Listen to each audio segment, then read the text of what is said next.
My eyelids fluttered open to unfamiliar silk sheets that whispered against my skin. This wasn't my cramped studio apartment, with its perpetually leaking ceiling and the incessant hum of the broken refrigerator. The air smelled of expensive cologne, sandalwood, and something darker, more dangerous. Nothing like the lavender air freshener I'd sprayed around my apartment before heading out last night. Last night, my 25th birthday. I sat up too quickly, and my head pounded in protest. The room spun briefly before settling into focus. A massive bedroom with floor-to-ceiling windows showcasing the Chicago skyline from what had to be at least 30 floors up. Morning light filtered through partially drawn curtains, illuminating a space larger than my entire apartment. Dark mahogany furniture, a crystal chandelier overhead, and artwork that looked like it belonged in a museum rather than a bedroom. "Happy birthday to me," I whispered, my voice cracking as fragments of memories from the previous night crashed into my consciousness. My friends had insisted on taking me out to celebrate. "Come on, Eliza, you only turned 25 once," Maya had said, already selecting an outfit from my pitiful wardrobe. A black dress I'd bought secondhand but had never had the courage to wear. It hugged my curves in a way that made me feel both powerful and exposed. We'd ended up at Obsidian, the exclusive nightclub everyone whispered about but few actually entered. Maya's new boyfriend knew someone who knew someone, and suddenly we were past the velvet rope, enveloped in a world of beautiful people, pulsing music, and drinks that cost more than my daily wage at the coffee shop. I remembered the cocktails, sweet, deceptively strong concoctions that tasted of berries and freedom. I remembered dancing, the liberating feeling of letting go, of being someone else for one night. Then, him. I clutched the sheets tighter around me, suddenly aware of my nakedness beneath. A quick glance confirmed my fears. My dress and underwear were nowhere to be seen. The bathroom door opened, releasing a cloud of steam, and there he stood. He wasn't what you'd expect from the whispered stories about Chicago's most dangerous man. No scars, no menacing scowl. Instead, Dante Russo moved with the fluid grace of a predator secure in its hunting grounds. Tall, with broad shoulders tapering to narrow hips, wrapped in nothing but a towel, water droplets clung to his olive skin, trailing down the defined muscles of his chest and abdomen. His dark hair was slicked back from his shower, emphasizing the sharp angles of his face. High cheekbones, a straight nose, and lips that could either smile or snarl with equal effect. But it was his eyes that paralyzed me. Deep amber, almost golden in the morning light, assessing me with the cold calculation of a man accustomed to weighing lives in his hands. "You're awake," he said, his voice deep and smooth like aged whiskey. I clutched the sheet tighter, painfully aware of the power imbalance. Him, standing confidently half-naked. Me, shrinking into borrowed bedding in a stranger's room. "Where am I?" I managed to ask, hating the tremor in my voice. "What happened last night?" He moved to a dresser, pulled out clothing with deliberate slowness. "You're in my penthouse. As for what happened," the ghost of a smile played on his lips. "You had too much to drink. Your friends left you. I brought you here." My stomach nodded. "Did we?" "No." The word was clipped, definitive. "I don't take unconscious women to my bed for that, Eliza." A chill ran down my spine. "How do you know my name?" He turned to face me fully now, one eyebrow raised. "I make it my business to know everything about anyone who enters my club." He paused, eyes narrowing slightly. "Especially when they're as interesting as you." The way he said, "interesting," made me feel like a butterfly pinned to a board, something to be examined and catalogued. "My friends," I started, reaching instinctively for my phone before realizing I had no idea where it was. "Have been informed you're safe." He gestured toward a chair where I spotted my purse. "Your phone is there. 17 missed calls. They seem concerned." I moved to get up, then remembered my nakedness. "My clothes?" "Being cleaned." "You were unwell last night." His expression didn't change, but something in his eyes darkened. "There's a robe in the bathroom. Use it." It wasn't a suggestion. When I emerged from the bathroom minutes later, wrapped in a silk robe that felt like sin against my skin, he was fully dressed in a charcoal suit that probably cost more than 6 months of my rent. He stood by the window, phone in hand, speaking in rapid Italian to someone on the other end. His voice was low, threatening in its quietness. I tried to slip past him to reach my purse, but his hand shot out, fingers wrapping around my wrist. He finished his call, slipped the phone into his pocket, and turned those predator eyes on me. "Where do you think you're going?" he asked, his thumb absently tracing circles on the pulse point of my wrist. "Home," I said, trying to inject confidence I didn't feel into my voice. "Thank you for whatever help you provided last night, but I need to go." His lips curved into something that wasn't quite a smile. "No." The single word hung in the air between us. "Excuse me?" "You're not going anywhere, Eliza." He released my wrist only to brush a strand of hair behind my ear, his touch sending unwelcome electricity down my spine. "Not after what happened." "What are you talking about?" Fear crept into my voice now. "What happened?" He guided me to sit on the edge of the bed, then handed me a tablet. On the screen was security footage from last night.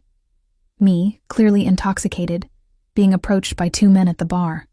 I watched in horror as they slipped something into my drink when I turned away.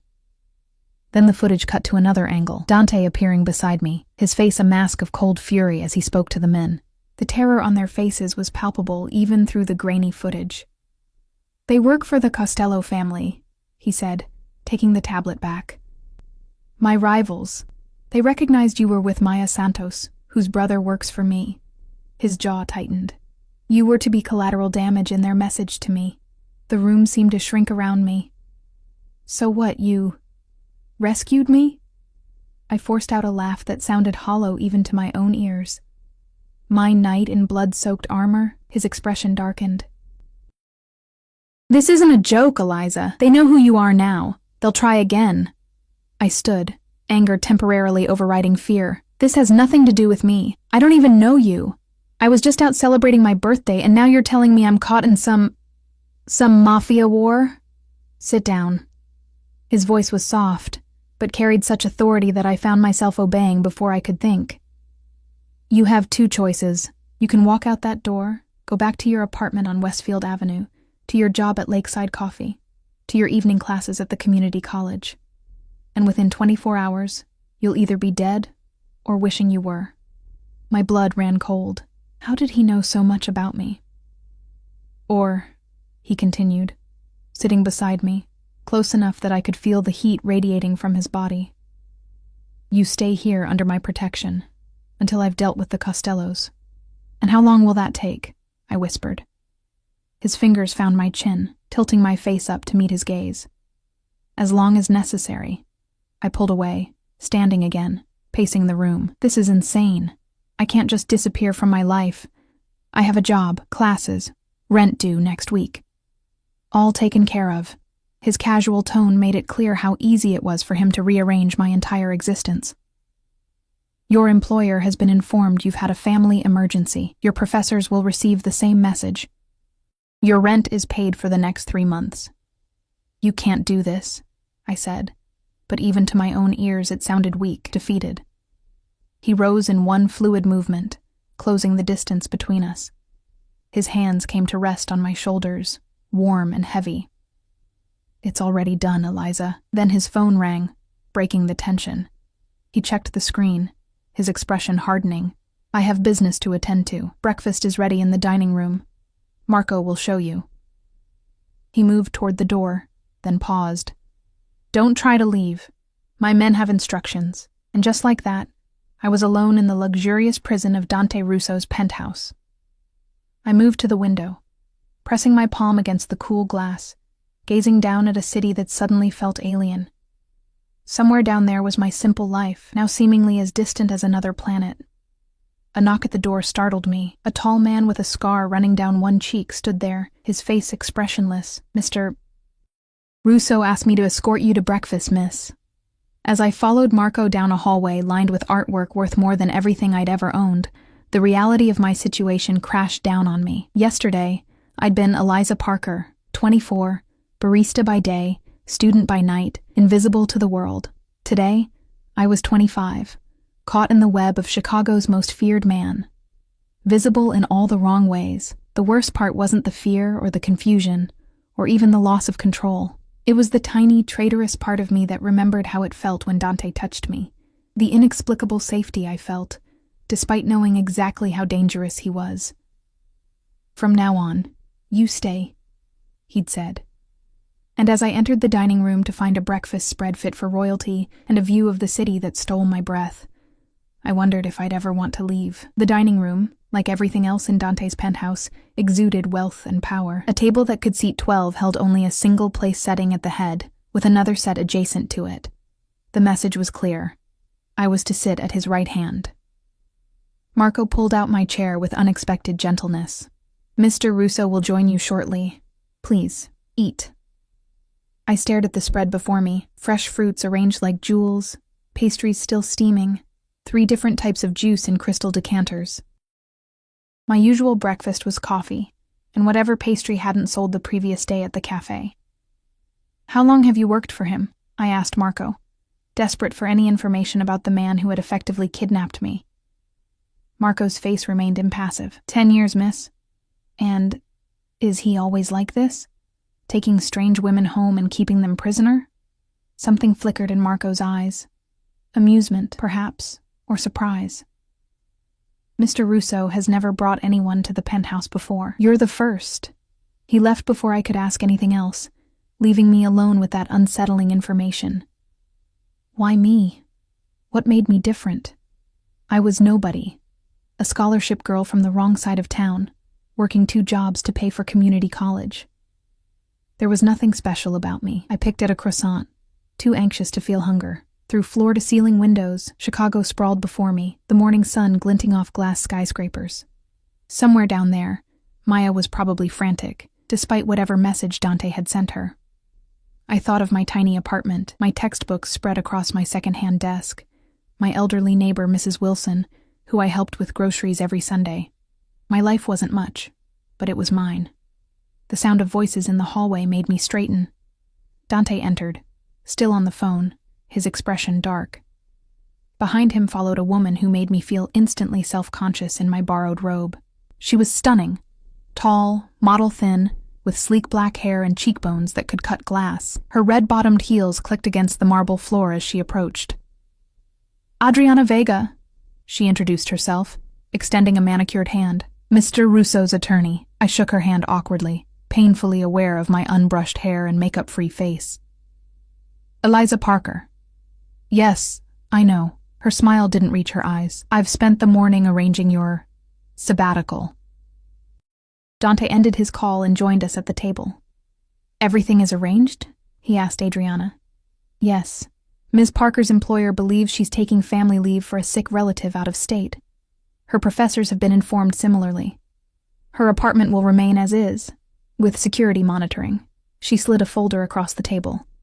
"The NDA, as requested." "NDA?" I echoed. Dante nodded. "Non-disclosure agreement.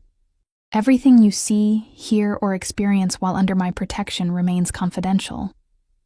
"Or what? You'll kill me?"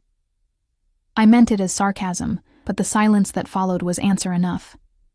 Adriana cleared her throat. "Mr. Russo has also taken the liberty of providing you with necessities." She gestured to Marco, who wheeled in a rack of clothing with price tags still attached, designer labels I'd only seen in magazines. "I selected based on your measurements." "My measurements? How did you—" I stopped, not wanting to know the answer. Dante watched me with those predator eyes. "Is there anything else you require, Eliza?" The casual use of my first name, as if we were friends or lovers, sent a shiver through me. "My freedom?" His lips curved slightly. "Not negotiable. Not yet." Adriana excused herself, leaving us alone. Dante filled his plate, then mine, ignoring my protest that I wasn't hungry. "You need your strength," he said simply. "Eat." I took a bite of melon to appease him, the sweetness exploding on my tongue despite my anxiety. "So this is my life now? Living in your penthouse, wearing clothes you bought, waiting for you to deal with your enemies?" "For now." He ate methodically, his movements precise. Everything about him spoke of control. "There are worse fates, like being drugged by the Costellos." I couldn't keep the bitterness from my voice. What would they have done to me? His fork paused halfway to his mouth. "You don't want to know. Actually, I do. If my life is being upended, I deserve to understand why. Dante set down his utensils, his gaze pinning me in place. They would have taken you somewhere quiet, recorded everything they did to you, and sent me the video as a message that nothing I care about is safe. The clinical way he described my potential torture made my blood run cold. But you don't care about me. You don't even know me. They don't know that. He took a sip of coffee. All they saw was me intervening when they drugged you. That was enough. So I'm collateral damage in your war. I pushed my plate away, appetite gone. Great. No, the word was sharp. You're under my protection now. No one will touch you. Except you? The words slipped out before I could stop them. Something dangerous flashed in his eyes. I told you. Nothing happened last night. And I'm supposed to just believe that? I woke up naked in your bed. He leaned forward. You got sick all over yourself. My housekeeper helped you shower and put you to bed. I slept in the guest room. His voice softened slightly. I don't take advantage of vulnerable women, Eliza. That's not who I am. Shame washed over me. I'm sorry. I didn't mean... Forget it. He stood abruptly. The left wing of the penthouse is yours. There's a library, a gym, a theater room. The pool on the roof is heated. You'll find everything you need. My quarters are in the right wing. You don't enter without invitation. Am I allowed to leave the penthouse at all? Not yet. In a few days, when I've increased security and the initial danger has passed, perhaps. He straightened his already immaculate suit jacket. You'll have a guard with you at all times. Elena during the day, Marco at night. As if on cue, a woman entered the dining room. She was shorter than me, but moved with the confident grace of someone who knew exactly how much damage she could inflict. Her dark hair was pulled back in a severe ponytail, and though she wore simple black clothing, the bulge of a shoulder holster was visible. Elena will show you around, Dante said. I have meetings. He moved toward the door, then paused. If you need anything at all, tell Elena or Marco. They have direct access to me. And then he was gone, leaving me with yet another stranger in this gilded cage. So, you're my babysitter? I asked Elena, unable to keep the edge from my voice. She raised an eyebrow. I'm a former Special Forces operator with training in 16 different combat styles. I've kept alive diplomats, whistleblowers, and witnesses in active war zones. A small smile. But sure, call me your babysitter if it makes you feel better. I felt properly chastised. Sorry. This is all just... a lot. Her expression softened fractionally. I get it. But trust me, if you're under Dante Russo's protection, you're the safest person in Chicago. She gestured to the clothing rack. Want to get dressed? Then I'll give you the tour. The clothes fit perfectly, which was both impressive and unsettling. I chose the simplest items I could find. Dark jeans and a cream sweater that probably cost more than my monthly rent. Elena waited patiently, then led me through the penthouse. It was even more extensive than I'd imagined, occupying the entire top floor of the building. The library took my breath away. 2 stories of books with a spiral staircase and comfortable reading nooks. The gym was better equipped than any I'd ever seen. The theater room had butter-soft leather recliners and a screen that covered an entire wall. What does he do? I asked as we entered a solarium filled with lush plants. I mean, I know he's involved in things, but does he have legitimate businesses too? Elena gave me an appraising look, as if deciding how much to share. Dante has interests in real estate, hospitality, import, export, technology. His family built half of Chicago's skyline, and the other half was built by his enemies. She shrugged. Chicago has always been divided territory. We ended the tour at a set of double doors. These are Mr. Russo's quarters. As he said, don't enter unless invited. What's in there? A torture chamber? I joked weakly. Elena didn't smile. His office, bedroom, private living area, things that aren't your concern. She checked her watch. It's almost noon. Lunch will be served on the terrace at 1. Until then, you're free to use any of the facilities I showed you. Left alone, I wandered back to the library, drawn to the comfort of books. I selected one at random and settled into a window seat overlooking the city. But the words swam before my eyes. my mind too full of questions. Why had Dante really brought me here? Was I truly in danger, or was this some elaborate game? And why did part of me, a part I refused to acknowledge, feel a thrill at being the focus of such a powerful man's attention? Hours passed. I tried reading, explored the penthouse further, even attempted a workout in the gym to burn off my nervous energy. Elena appeared occasionally, checking on me with quiet efficiency. Lunch came and went. Dante was absent, dealing with business, Elena informed me. By late afternoon, I found myself on the rooftop pool deck, wrapped in a borrowed robe over one of several designer swimsuits that had appeared in my bathroom. The Chicago skyline stretched in every direction, the late autumn sun casting long shadows across the city. Despite the cool air, the pool steamed invitingly, heated to the perfect temperature. I slipped into the water, the warmth enveloping me like a caress. For a moment, I let myself float, eyes closed, pretending this was all a strange dream from which I'd soon awake. "You look peaceful." My eyes snapped open. Dante stood at the pool's edge, his suit exchanged for dark jeans and a simple black shirt that did nothing to diminish his aura of authority. I hadn't heard him approach. A man his size moving with such silence was unnerving. I sank deeper into the water, suddenly conscious of the revealing swimsuit. "Your facilities are very comfortable." "I'm glad you approve." He sat on one of the loungers, his eyes never leaving me. "How are you settling in?" The absurdity of the question made me laugh. "Oh, just the typical adjustment period after being kidnapped by a mafia boss." His jaw tightened. "You're not a prisoner, Eliza. You're a guest under protection. Guests can leave when they want to. You can leave when it's safe." He leaned forward. "Do you think I enjoy this? Disrupting my life? Rearranging my schedule? Turning my home into a fortress? All for a woman I barely know?" The words stung more than they should have. Then why do it? Why not just let me go, hire a bodyguard for a few days and be done with it? Something flickered in his eyes, an emotion I couldn't identify, because the Costellos would find you, and they would hurt you in ways that would haunt your nightmares for the rest of your life, and they would make me watch. He stood abruptly. "Dinner is at 8. Wear something nice." He turned to leave, but I called after him. "Why something nice? Are you expecting company?" He paused, looking back over his shoulder. "Just you and me, Eliza. I thought we should get to know each other since we'll be sharing this space for a while." The intensity of his gaze made my skin flush with heat that had nothing to do with the water temperature. "Is that an order, Mr. Russo?" A small smile played at the corner of his mouth. "Consider it a request, and call me Dante." As he disappeared back inside, I sank beneath the water's surface, letting it muffle the sound of my pounding heart. Dinner, alone with the man who had upended my entire existence in less than 24 hours. What had I done to deserve this?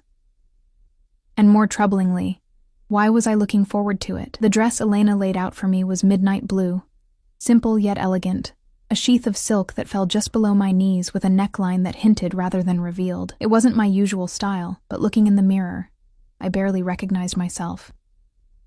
My dark hair, normally pulled back in a practical ponytail, fell in soft waves around my shoulders thanks to the expensive products in the bathroom.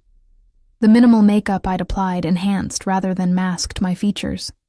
For a moment, I allowed myself to imagine this was normal, that I was simply getting ready for a dinner date, not a command performance for the man who had taken over my life. A soft knock at the door broke my reverie. Elena entered, her eyes appraising me with a hint of approval. "You clean up well," she said, the closest thing to a compliment I'd received from her. "Thanks to the wardrobe he provided."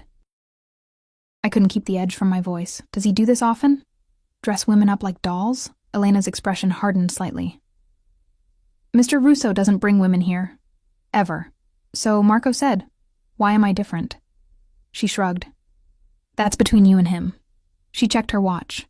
"It's time. I'll escort you." I followed her through the now familiar hallways to a part of the penthouse I hadn't seen on our tour. Double doors opened onto a private dining room, more intimate than the formal one from breakfast. A table for two was set with fine china, crystal, and silver, illuminated by the soft glow of candles. One wall was entirely glass, showcasing the city lights now twinkling in the dusk. Dante stood by the window, a glass of amber liquid in his hand. He turned as we entered, and for a moment, something flashed across his face, something almost like awe. "Thank you, Elena," he said, not taking his eyes off me. "That will be all for tonight." Elena nodded and withdrew, closing the doors behind her. "You look beautiful," Dante said, his voice low. I fought the warmth that spread through me at his words. "The dress helps." "It's not the dress." He approached, setting his glass down on the table. Up close, I could smell his cologne, that same intoxicating blend of sandalwood and something darker I'd noticed that morning. "Wine?" I nodded, not trusting my voice. He poured from a decanter, the rich red liquid catching the candlelight. "To new beginnings," he said, raising his glass. I met his toast with reluctance. "Is that what this is? What would you call it?" "Captivity with good wine?" I took a sip, the complex flavors exploding on my tongue. Despite my situation, I couldn't help a small sound of appreciation. His lips curved slightly. "You like it?" "It's probably worth more than my monthly rent," I admitted. "It's just wine, Eliza, meant to be enjoyed, not venerated." A server I hadn't met before appeared, presenting the first course, something delicate involving scallops. As we ate, Dante asked about my studies, my job, my background. He listened with surprising attentiveness, as if the mundane details of my life actually interested him. "Why community college?" he asked as the main course arrived. Perfectly seared duck breast with a reduction that made my taste buds sing. "Your academic record suggests you could have gone anywhere on scholarship." I stiffened. "You investigated me that thoroughly? I told you. I make it my business to know everything about anyone who enters my world." "I didn't exactly enter willingly," I reminded him. His expression darkened momentarily. "Answer the question, please," I sighed, cutting a piece of duck to avoid his gaze. "My mother got sick my senior year. Cancer. I needed to stay close, work to help with medical bills. And your father?" "Left when I was 12. Haven't seen him since." I took another sip of wine, liquid courage. "What about you? I'm guessing you didn't exactly dream of becoming a crime lord as a child." To my surprise, he chuckled. "No. I wanted to be an architect." "Really?" "I was fascinated by buildings, how they could rise from nothing, how they could last centuries." His eyes grew distant. "My father had other plans. You had no choice?" His focus snapped back to me. "We all have choices, Eliza. Some are just harder than others." He refilled my glass. "My father built our family's empire through blood and fear. I've tried to diversify our interests, legitimate businesses, political connections. Still a criminal enterprise at its core. The world isn't black and white, especially in Chicago." His tone was matter-of-fact, unapologetic. "The Russos have controlled this territory for 3 generations. Before us, it was chaos. We bring order. At what cost?" His expression hardened. "Lower than you might think. I don't deal in human trafficking. No drugs in schools. No innocent bystanders." "Except me," I countered. "You stopped being a bystander the moment the Costellos targeted you."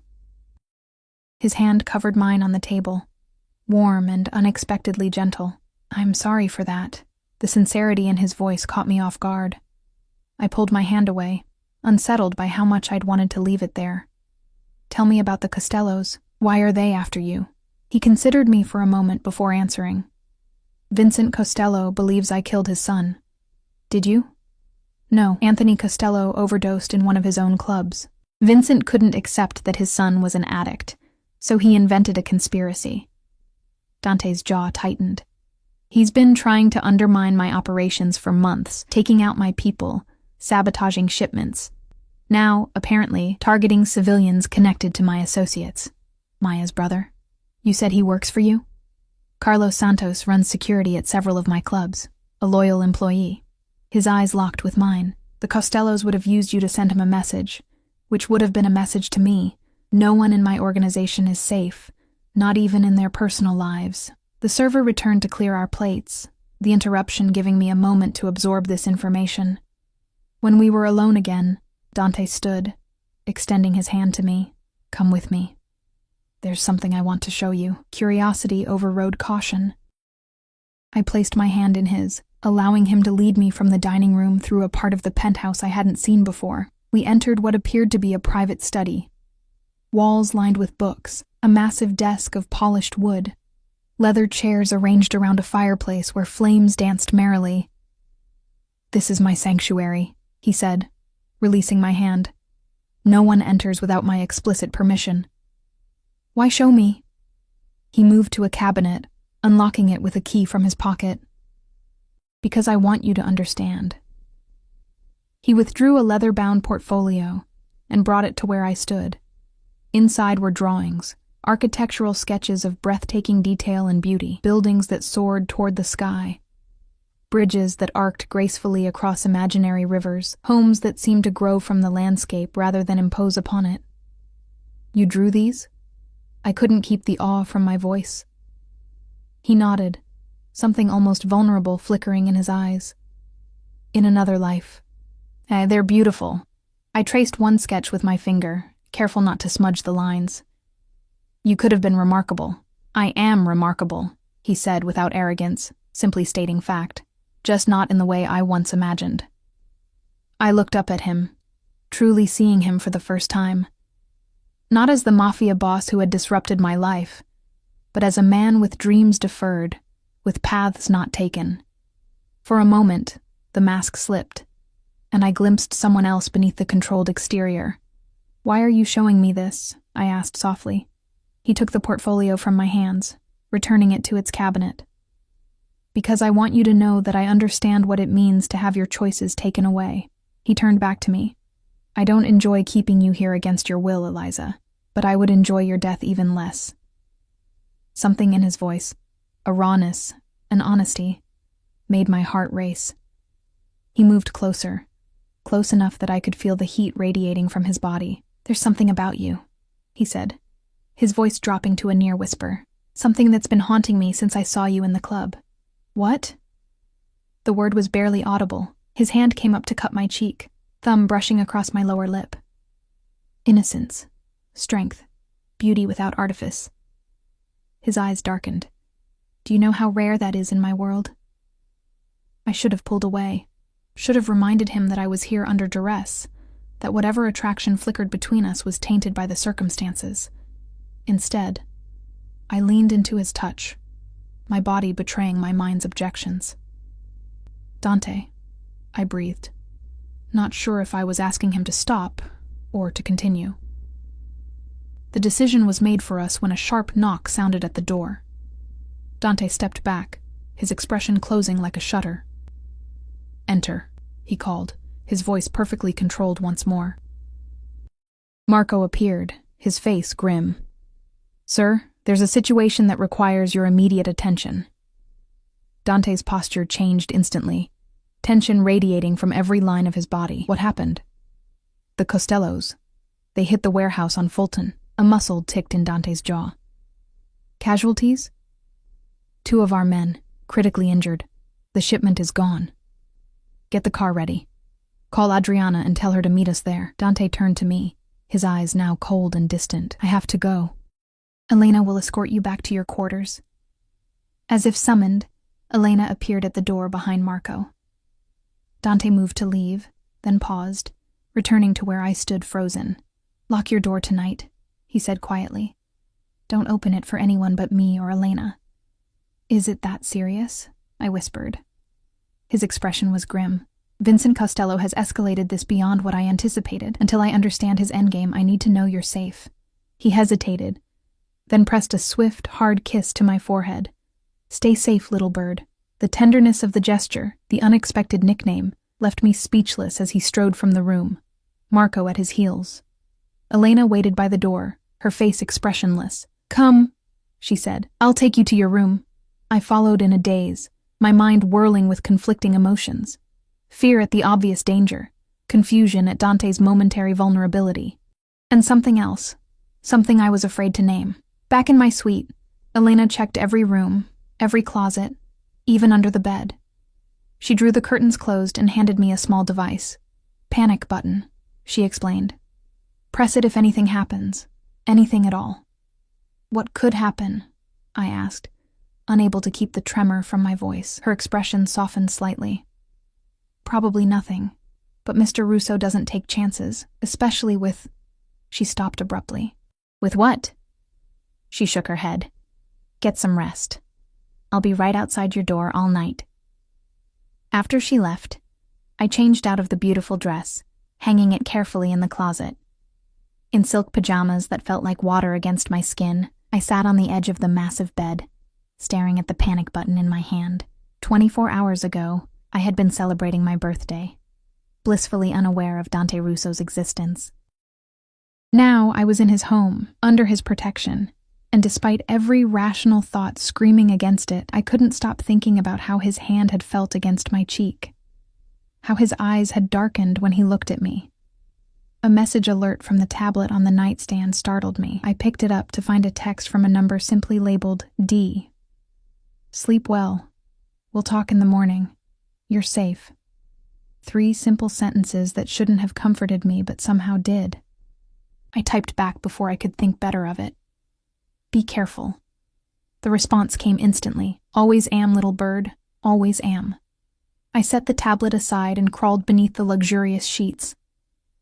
Outside my locked door, Elena stood guard.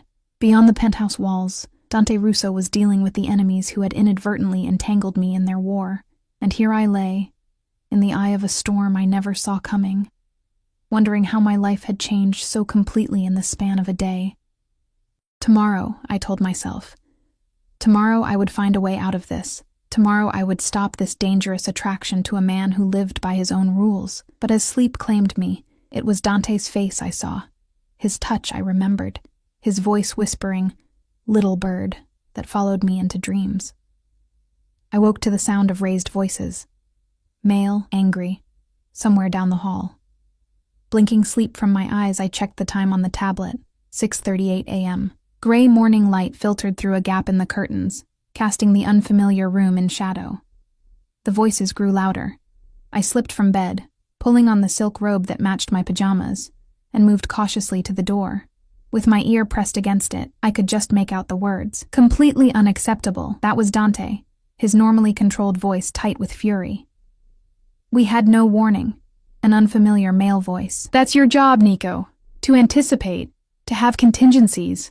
They had inside information. Someone talked. A crash, like something being thrown. Find out who. Today.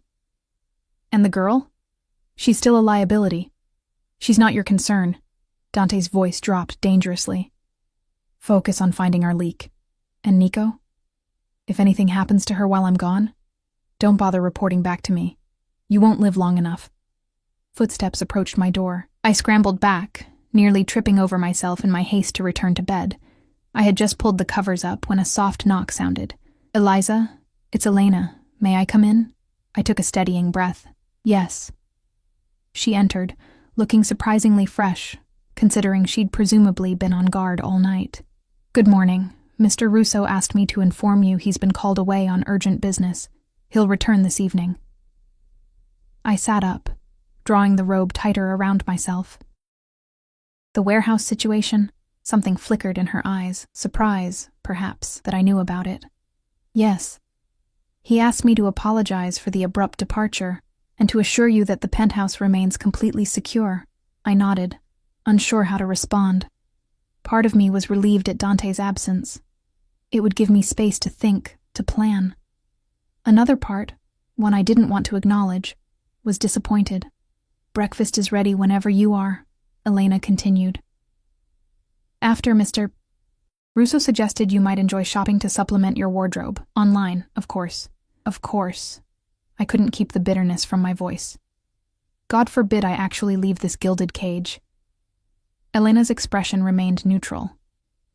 It's for your safety, Eliza. The threat is very real. So I keep being told. I pushed back the covers and stood.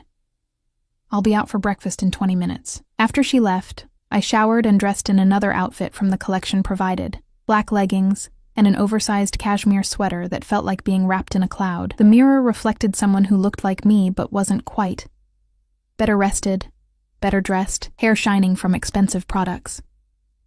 Breakfast was a solitary affair in the smaller dining room. As I picked at fresh fruit and pastries, I found my thoughts returning to Dante, to our dinner, to the moment in his study before we were interrupted, to the surprising vulnerability he'd shown me with his architectural drawings. "Elena," I said as she refilled my coffee, "how long have you worked for Dante?" 5 years? And in that time, has he ever brought anyone here? A girlfriend? A date?" She hesitated, then set the coffee pot down. "Mr. Russo doesn't date in the conventional sense. His position makes normal relationships complicated.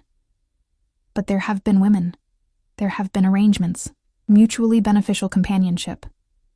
Her expression softened slightly, but no, he's never brought anyone to the penthouse. This is his sanctuary. Until me. Until you. She studied me with newfound interest. "He's different with you. More careful. More present." I wasn't sure how to respond to that. "I need air. Is the rooftop accessible?" She nodded. "I'll accompany you." The rooftop garden was even more beautiful in daylight. Lush greenery and planters, comfortable seating areas, the pool sparkling in the morning sun. The autumn air was crisp, but not unpleasantly cold. I leaned against the railing, gazing out at the city that seemed both so close and so impossibly far away. "Do you ever wonder about the choices that brought you here?" I asked Elena, who stood a respectful distance away. "Working for someone like him?" She joined me at the railing. "Before Dante, I was private security for a Saudi prince. Before that, special forces. I've seen the worst people can do to each other." She looked at me directly. "Dante Russo is not the monster you think he is." "I don't think he's a monster," I said quietly. "That's what scares me." She nodded as if I'd confirmed something. "Be careful with him, Eliza. He may seem invulnerable, but he's not." "Why are you telling me this?" "Because I've never seen him look at anyone the way he looks at you." She straightened. "And because whatever's happening between you two, it's changing him. Whether that's good or bad remains to be seen." The day passed slowly. I spent hours in the library losing myself in books. Elena brought lunch, a simple but exquisite salad with grilled chicken. I browsed online stores on the tablet, selecting a few practical items despite being told money was no object.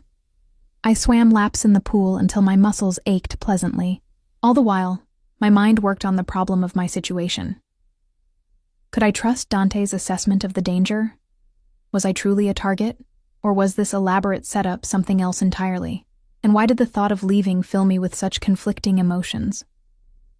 By evening, a strange restlessness had settled over me. I paced my suite, checked my phone. Still no service, though Elena assured me it was for security reasons, and changed outfits twice, settling finally on a simple black dress that felt appropriate for dinner, whether Dante returned or not. At 8, Elena escorted me to the dining room, where a single place was set. "Mr. Russo called. He's been delayed but hopes to return by 10. He asked that you not wait for him to eat." Disappointment washed over me, followed immediately by annoyance at myself for feeling it. Fine. Dinner was exquisite but tasted like ash. I picked at it listlessly, my appetite gone. Afterward, Elena suggested a movie in the theater room, but I declined, retreating instead to the library. There, curled in a window seat with a book I couldn't focus on, I watched the city lights shimmer below. "Quite a view, isn't it?" I startled, the book tumbling from my hands. Dante stood in the doorway, his tall frame silhouetted against the hallway light. He looked exhausted, a day's worth of stubble darkening his jaw. His suit was immaculate as always, but there was tension in his shoulders, a tightness around his eyes. "You're back," I said unnecessarily, rising from my seat. He entered the library, closing the door behind him. "I told you I would be. Elena said you were delayed. It was a complicated day." He moved to a cabinet in the corner, pulling out a decanter and 2 glasses. "Drink?" I nodded, watching as he poured amber liquid into both glasses, handing one to me. Our fingers brushed in the exchange, sending an involuntary shiver up my arm. "To surviving another day," he said, raising his glass. I met his toast. "That bad?" He took a long swallow before answering. "The Costellos are making their move. 3 of my businesses hit in 24 hours. They're testing my defenses, looking for weaknesses. And did they find any? His eyes met mine over the rim of his glass. 1. The intensity of his gaze made my heart race. Me? They know I have you here. They know I'm protective of you. I set my glass down with shaking hands. How? How could they possibly know that? Because I have a traitor in my organization. His voice was flat, emotionless.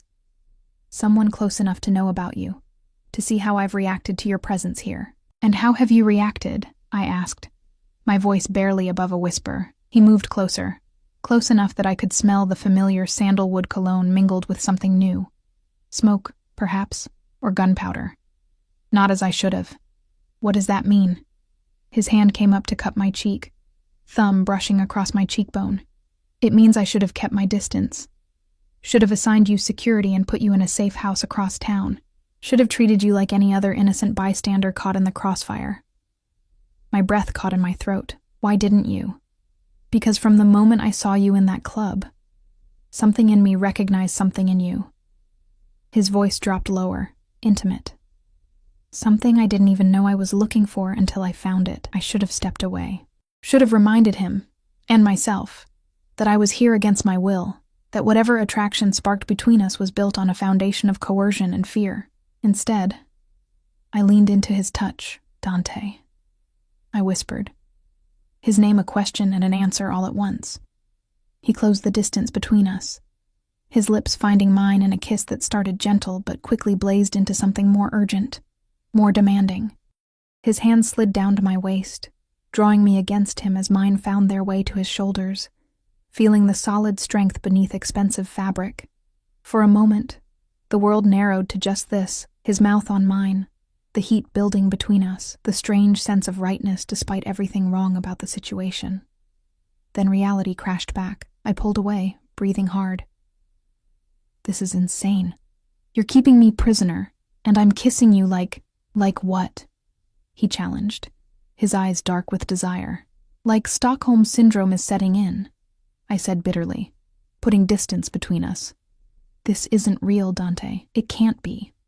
Not when I'm here against my will. He ran a hand through his hair, frustration evident in every line of his body. What if you weren't? What? What if you could leave? Right now. Walk out the door. Go back to your apartment, your job. Would you? Your life. The question caught me off guard. Would I? After the danger he'd described, after the connection we'd formed, after experiencing even a taste of his world, could I simply return to my ordinary existence? I don't know, I admitted finally. He nodded as if my answer confirmed something. The Costellos made another move today. They took Maya. The blood drained from my face. What? No, is she... She's alive, he assured me quickly. They sent proof of life, along with a message. His jaw tightened. They want to trade. Maya for you. The room seemed to tilt beneath my feet. I gripped the back of a chair for support. So that's why you're asking if I'd leave. You're considering it. No, the word was sharp, definitive. I will never hand you over to them. Never. But Maya will be rescued. Tonight, I have a team in place. He moved toward me again, taking my hands in his. But I need you to understand the severity of the situation now. This isn't just about a message anymore. They specifically want you. Why? I'm nobody because they've realized what I've been trying to deny. His grip tightened on my hands. That I care about what happens to you, more than I should. The admission hung in the air between us, weighted with implications neither of us seemed ready to fully acknowledge. If anything happens to Maya because of me, it won't. His voice was ironclad with certainty. But I need you to promise me something, Eliza. Promise you won't do anything reckless. Don't try to offer yourself in exchange. Don't try to contact the Costellos. Trust me to handle this. I searched his face, looking for deception, for manipulation, for anything that would justify the distrust that logic told me I should feel. Instead, I found only fierce determination and something else. Something that looked dangerously like tenderness. I promise, I whispered. Relief washed over his features. He raised my hands to his lips, pressing a kiss to my knuckles. Thank you. He released me, stepping back. You should get some rest. Marco will be outside your door tonight. I have to go oversee the rescue operation. Will you tell me when Maya's safe? He nodded. No matter the hour. As he turned to leave, I called after him. Dante, be careful. He looked back, a small smile softening his features. For you, little bird, I will be. After he left, I paced my suite, too agitated to sleep. Maya kidnapped because of me, because the Costellos had somehow recognized that I meant something to Dante, and that he meant something to me. The realization was both terrifying and exhilarating. Hours passed. I tried reading, tried watching television, even tried a hot bath, but nothing could calm my racing thoughts. Finally, exhausted, I curled up on the bed, still fully dressed, clutching the tablet that was my only link to Dante. I must have dozed off, because the soft chime of a message jolted me awake. The tablet screen glowed in the darkness. She's safe. Minor injuries, but nothing serious. Operation successful. Home soon. Relief flooded through me. I typed back, "Thank you." 3 dots appeared as he typed a response. "Sleep now, little bird. Tomorrow we talk about what happens next." What happens next? The words echoed in my mind as I changed into pajamas and slipped beneath the covers. What could happen next in this strange, dangerous world I'd stumbled into? And more troublingly, why was I no longer certain I wanted to leave it? As sleep claimed me once more, I wondered if 25 would prove to be the year everything changed, the year I stopped being invisible Eliza Parker and became something. Someone else entirely. Someone worthy of a man like Dante Russo's attention. Someone brave enough to face the dangers that came with it. And whether that transformation would be my salvation or my destruction remained to be seen. Morning arrived with a gentle knock at my door. I opened my eyes, disoriented for a moment before remembering where I was and everything that had happened. The events of the previous night came rushing back. Dante's kiss, the news about Maya, the late-night message confirming her rescue. "Eliza? It's Elena. May I come in?" I sat up, pushing tangled hair from my face. "Yes, come in." Elena entered, carrying a tray. "Mr. Russo thought you might prefer breakfast in your room this morning." She set the tray on the bedside table. Fresh coffee, pastries, fruit, and a single red rose in a slim crystal vase. "He asked me to tell you he'll be in his study when you're ready to talk." My heart skipped. "Is Maya really okay?" Elena's expression softened. "Yes. She's being kept at a secure location for her protection, but her injuries were superficial, mostly designed to scare rather than harm." Relief washed over me. "Thank you." After Elena left, I ate sparingly, too nervous about the upcoming conversation with Dante to have much appetite. What did he mean by, "what happens next"? Was he finally going to let me go now that the immediate danger had been neutralized? And why did that prospect fill me with such conflicting emotions? I showered and dressed with care, selecting a simple blue dress from the wardrobe. As I made my way to Dante's study, the penthouse seemed unusually quiet. No Marco in the hallway, no staff preparing lunch or tidying rooms. I knocked softly on the study door. "Enter," came Dante's voice from within. He sat behind his desk, papers spread before him, looking as if he hadn't slept at all. When he saw me, he rose, coming around to lean against the front of the desk. "How are you feeling?" he asked. Relieved about Maya, confused about everything else, I remained by the door, suddenly hesitant to move closer. "You wanted to talk about what happens next?" He nodded, gesturing to one of the leather chairs. "Please, sit." I perched on the edge of the chair while he returned to his position against the desk, arms folded across his chest. For a moment, he simply looked at me, his expression unreadable. "The situation has changed," he finally said. "Vincent Costello reached out this morning. He wants to meet." "With you?" "With both of us." My blood ran cold. "That's insane. After what they did to Maya, he claims that was a rogue action by his lieutenant, not sanctioned by him." Dante's jaw tightened. "I don't believe him, but the invitation presents an opportunity." "What kind of opportunity? To end this? To negotiate a truce?" He moved to sit in the chair beside me, leaning forward, elbows on his knees. "Eliza, I can't keep you locked away here forever, and I can't guarantee your safety if you return to your normal life while this conflict continues. So you want me to meet with the man who kidnapped my friend and wanted to trade her for me?" I couldn't keep the disbelief from my voice. "I want this war to end before more innocent people get hurt." His eyes locked with mine. "And I want you to be safe." Something in his voice made my heart race. "Why do you care so much? You barely know me." He reached out, taking my hand in his. "That's not true anymore, is it? These past days, I've come to know you better than I know most people I've spent years with." I couldn't argue with that. Despite the circumstances, there had been an intensity to our interactions, a depth of connection that normally took months to develop. "When is this meeting?" I asked. "Tonight. Neutral territory. A restaurant owned by the Petrov family. They'll ensure everyone's safety." His thumb traced circles on my palm. "You don't have to do this. I can find another way." "What exactly would happen at this meeting?" "Vincent wants to see you, to confirm you're unharmed and hear of your own free will." I raised an eyebrow. "Am I here of my own free will?" His expression grew serious. "As of this moment, you're free to leave. I've arranged for an apartment across town with security. Or you can return to your own place, also with security. Or..." He hesitated. "You can stay here." The choice I'd been waiting for since waking up in his bed 3 days ago was finally before me, and yet I found myself unable to answer immediately. "Why would Vincent Costello care about my welfare?" I asked instead. Dante sighed, releasing my hand and standing. He moved to the window, looking out over the city. "Because his son, Anthony, the one who overdosed, he was in love with a woman who looks remarkably like you. She disappeared the night he died." The revelation hit me like a physical blow. "So when he saw me at the club, he thought you were her at first. Then he realized you couldn't be. You're younger, your mannerisms different." Dante turned back to face me. "But the resemblance is striking enough that seeing you with me, it stirred up old suspicions."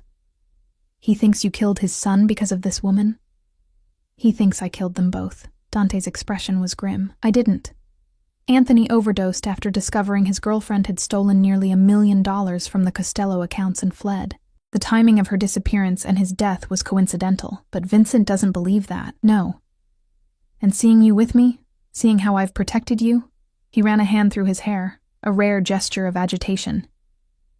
"It's reignited his vendetta." I stood, moving to stand before him.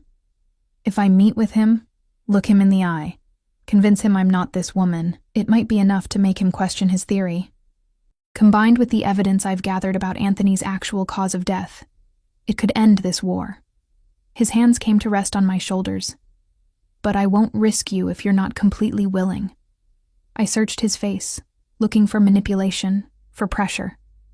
Instead, I found only concern and something deeper, something that made my heart flutter. "I'll do it," I said. "For Maya. For the other innocent people caught in this crossfire." I took a deep breath. "And for you." Relief washed over his features. He pulled me into an embrace, his arms strong around me, his heart beating steadily against my ear. "Thank you," he murmured into my hair. "I promise, after tonight, you'll be free to choose whatever life you want." Whatever life I wanted. The words echoed in my mind as he held me. 3 days ago, I had known exactly what that was, finishing my degree, building a career, maybe traveling someday when I had saved enough. Now, standing in the arms of a man who lived in a world I barely understood, I wasn't so sure. The rest of the day passed in a blur of preparation. Elena helped me select an outfit appropriate for the meeting, an elegant black dress, conservative yet flattering. Dante briefed me on what to expect, on Vincent Costello's likely questions, on how to comport myself. "Just be yourself," he said as we sat in the living room, going over details one final time. "Vincent needs to see that you're not Sophia. That's who Anthony's girlfriend was. What if he doesn't believe me? He will." Dante's confidence was unwavering. "And I'll be right beside you the entire time." As evening approached, nervous energy thrummed through me. I stood in my bathroom, applying the finishing touches to my makeup, when a soft knock sounded at my bedroom door. "Come in," I called, expecting Elena.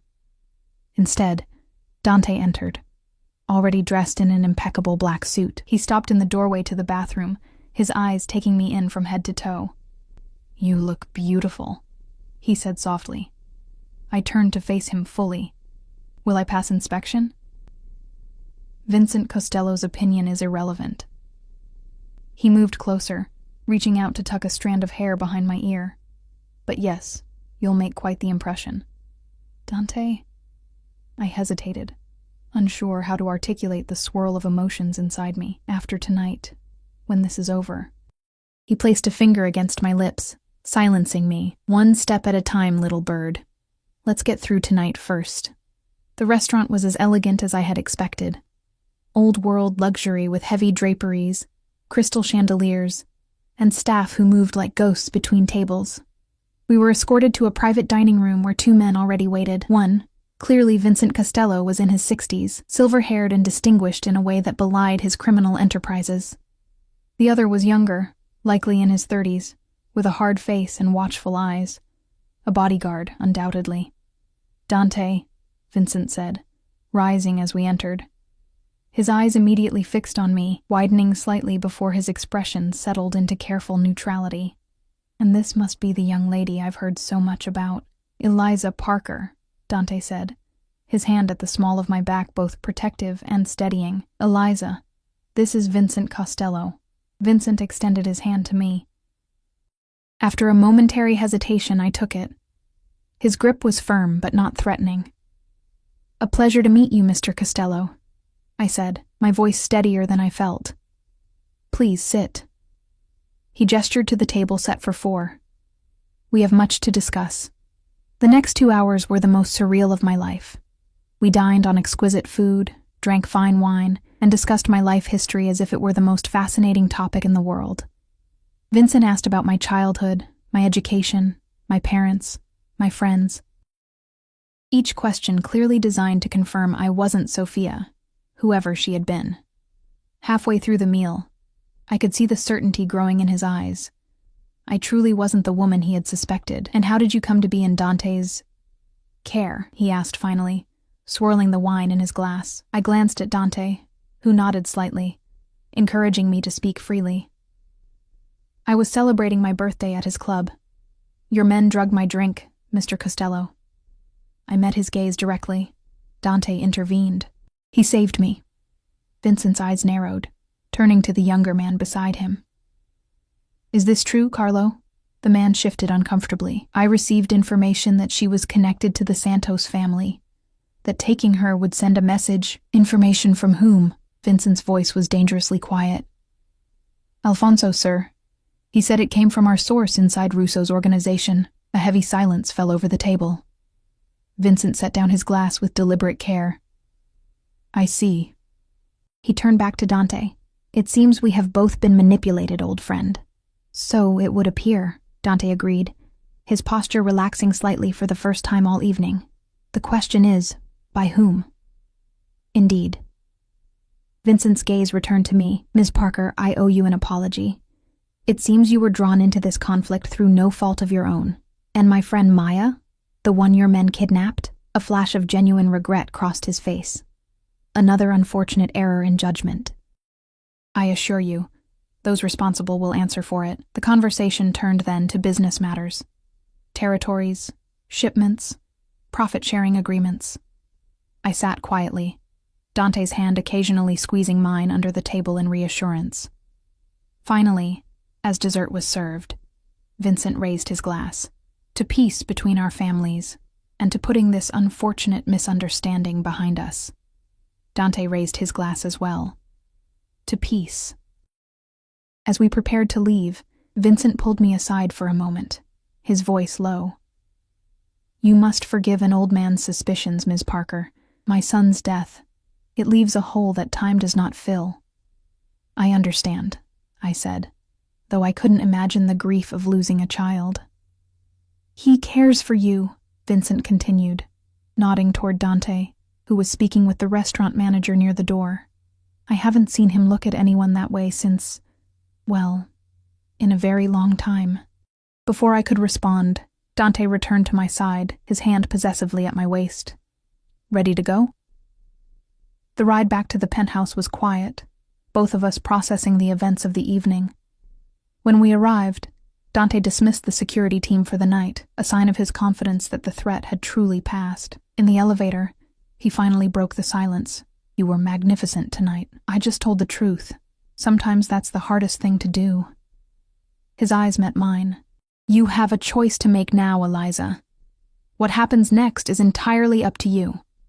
The elevator doors opened directly into the penthouse foyer. I stepped out, moving to the windows that showcased the glittering city below. My city. The one I'd grown up in but never really seen from this vantage point. This world of power and danger and luxury. If I wanted to leave tomorrow, to go back to my apartment, my job, my classes, you'd let me? Yes. He came to stand beside me, not touching me, giving me space. I'd arrange security, of course, at least until we're certain the truce holds. But yes, you could return to your life. And if I didn't want to, I turned to face him. If I wanted something else. His eyes darkened. "What do you want, Eliza?"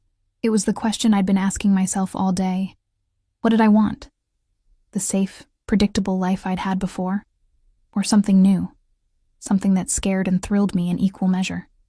"I want to stay," I said softly. Not as a prisoner, not as someone under protection, but as someone making a choice. He moved closer, his hand coming up to cut my cheek. "And what choice are you making, little bird?"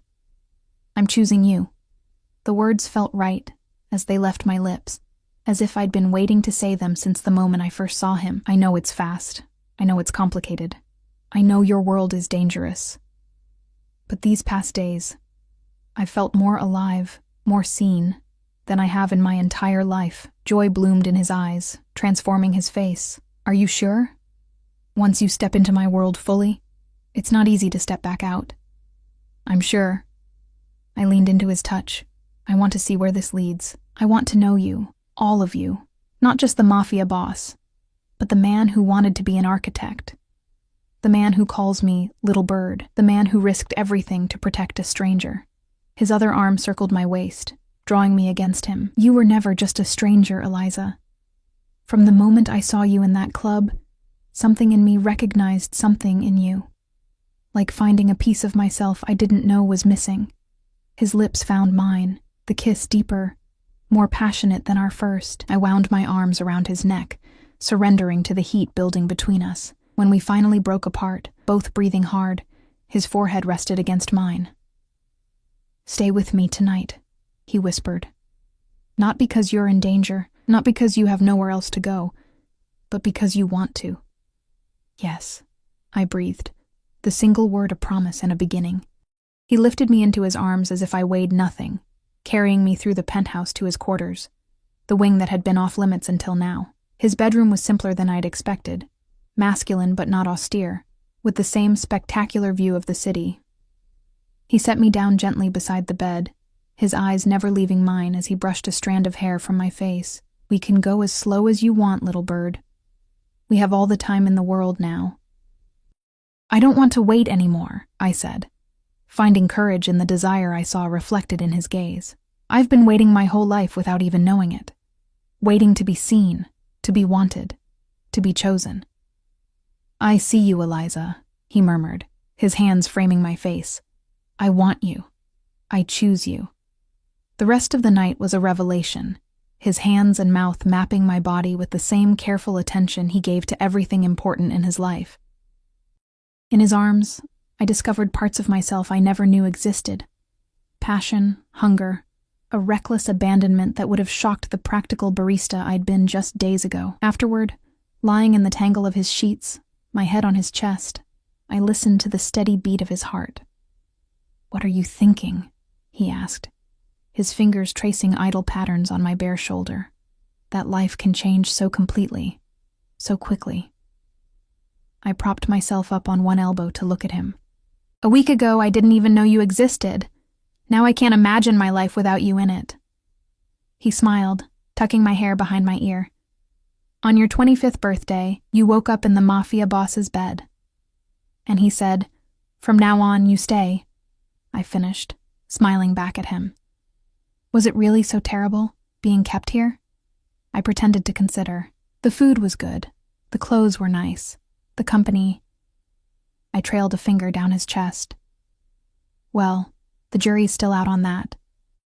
He growled playfully, rolling me beneath him. Is that so? I laughed, wrapping my arms around his neck. I suppose I could be persuaded to give a favorable verdict. His expression grew serious. I want you to know what you're choosing, Eliza. My world isn't always like this. Luxury and fine dining and peaceful resolutions. There will be danger. There will be difficult decisions. There will be aspects of my business that might shock you. I know. I touched his face, feeling the stubble rough against my palm. I'm not naive. I understand that loving you comes with complications. Loving me? He repeated, his eyes searching mine. Yes. I didn't try to take it back or qualify it. I love you, Dante Russo. God help me, but I do. The smile that spread across his face was like the sun breaking through clouds. And I love you, Eliza Parker. I think I have since that first night, when you looked at me across that crowded club, not knowing who or what I was, just seeing me. He kissed me again, tender now, rather than passionate. When he pulled back, there was a new lightness to him, as if some burden had been lifted. So what happens tomorrow? I asked. Do I move in permanently? Do I finish school? Do I keep working at the coffee shop? He chuckled, rolling to his side and pulling me against him. Whatever you want, little bird. Finish your degree. I'll make sure your schedule accommodates classes. Work if you want to, or don't. The penthouse is yours as much as mine now. I think I want to finish school, I said after a moment, but maybe switch to architecture. His eyebrows rose in surprise. Architecture. I nodded. Someone showed me some beautiful drawings recently. Made me realize there's something special about creating spaces for people to live in, to experience. His arms tightened around me. I could teach you. Not just the technical aspects, but the philosophy behind it. The way a building can tell a story, can evoke emotion. I'd like that. I nestled closer, feeling the rightness of being in his arms, in his bed, in his life. Just promise me one thing. Anything. No more kidnapping women on their birthdays. It's not a sustainable relationship strategy. His laughter rumbled through his chest beneath my ear. I promise. You're the first and the last. As sleep began to claim me, safe in the embrace of a man who had turned my world upside down in the span of a few days, I couldn't help but reflect on the strange twist of fate that had brought me here. One night, one club, one chance meeting, and everything had changed. My 25th year had begun in the mafia boss's bed, and if the way Dante held me now, as if I were the most precious thing he'd ever found, was any indication, many more years in that same bed would follow. I wouldn't have it any other way.